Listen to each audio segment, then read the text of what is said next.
Hey, how's it? This is the Foundation coming at you with a NFL video.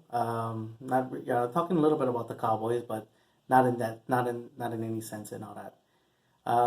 As you heard, that great, one the first all time great, first great quarterback from the Green Bay Packers, Bart Starr passed away at 85 years old, and he has quite a resume. I mean, if you go back to the days of when they had NFL championships, he was part of a team that won three consecutive, and then when the Super Bowl came up, he was the first. He was part of the team that won the first ever Super Bowl. That's why it's called Lombardi Trophy.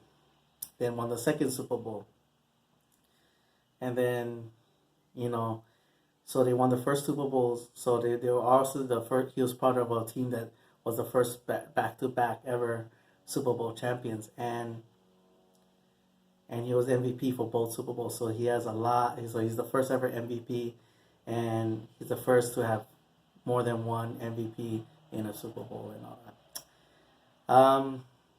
And you don't have to be, if you're a real NFL fan, you don't have to be a Cowboys fan or Packers fan to know that you hear the title Ice Bowl. You know what game that they're talking about and all that. So, and then you heard the story of him.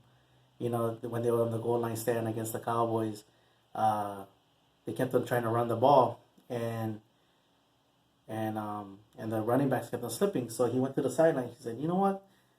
Let me run it in. Let me sneak it in and all that." And that was a go-ahead touchdown, and that what defeated the Cowboys.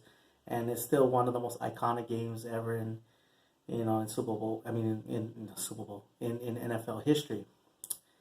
Sometimes people think that sometimes people think that it was a it had that championship caliber kind of feeling to it and all that.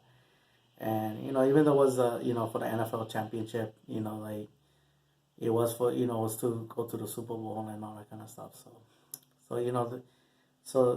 while it sucks to be on the losing side of that great iconic game, but nonetheless, the reason why I'm bringing this up is that my dad's a Packers fan, and no, he's not like he's not that super die hard. Everything is Packers this, Packers that, and all that. Um, was I used to get a lot of things sent to my mom guy's house before my my information changed and all that. And one time I was picking him up, and he been bugging me for while he owns a hat and he owns a shirt, he doesn't have a jersey, and I showed him my Emmitt Smith jersey, um, the 1995 jersey and all that, and he was like, oh, 1994, I'm sorry, 1994 jersey. No, 95, sorry, 95. And he was like, oh, why don't you get me a jersey? And while it took some time and all that, I was like, so I said, who you want? I joked around. I said, oh, you want Aaron Rodgers? And he was like, no. And I go, well, who you like then? Then he said, oh, I like Bart Starr. And I kind of was thinking, like, oh man, Horning was a very popular player. Herb Adderley was a very popular player. Ray Nitschke, that. But it's obvious that Bart Starr is also up there as well too. And I finally ordered it a few weeks ago. And guess what came in the mail on Thursday afternoon? His jersey of Bart Starr. So like it's not it's just a trippy thing that happened and all that. So it's just still a gift for him for Father's Day and all that. I'll give it to him on Father's Day. But anyway, just want to share this little thing. All right, mahalo for watching. But it's still Baniola boys, and like always, go Cowboys.